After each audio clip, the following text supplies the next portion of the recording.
Let's talk about red wolves.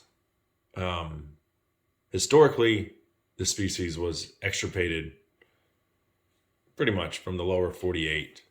And by the 1970s, the only remnant populations were in western Louisiana and East Texas. Um, in 1970, I believe it was, um, the remaining populations were captured so that they didn't become extinct completely.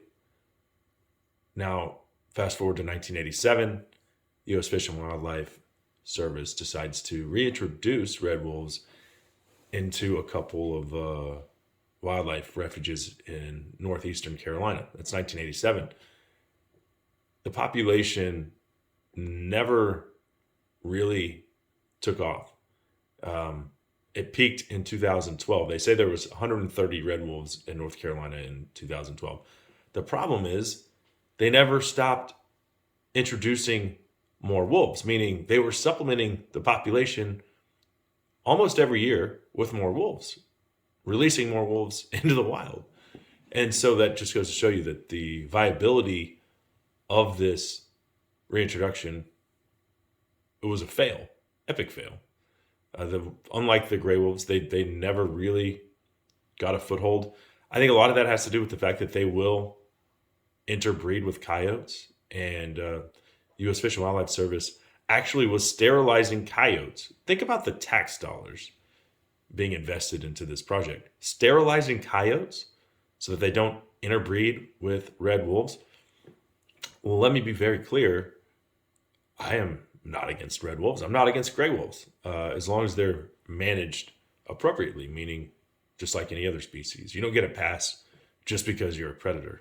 The antis love to put predators on a pedestal, cry about it, but at the end of the day, wildlife is wildlife. It all falls under the same scientific wildlife management umbrella. Red wolves are no exception. Just saw a press release today in SCI's email or newsletter that they're going to reintroduce 9 more red wolves into North Carolina in 2022. They actually released 8 in 2021. The population, they say now, is about 20 animals. It's not working. I'm, again, pro red wolf. It'd be great if they actually were surviving, procreating on their own. But they're not. They're not making enough pups. There's not enough habitat, interbreeding with coyotes. It's not working. There's a, 1987, 30 something year,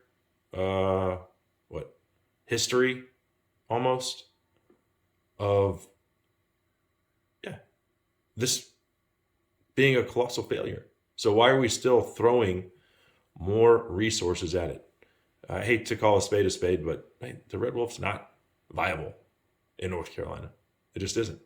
We have a track record that says this isn't working. And you hate to say that.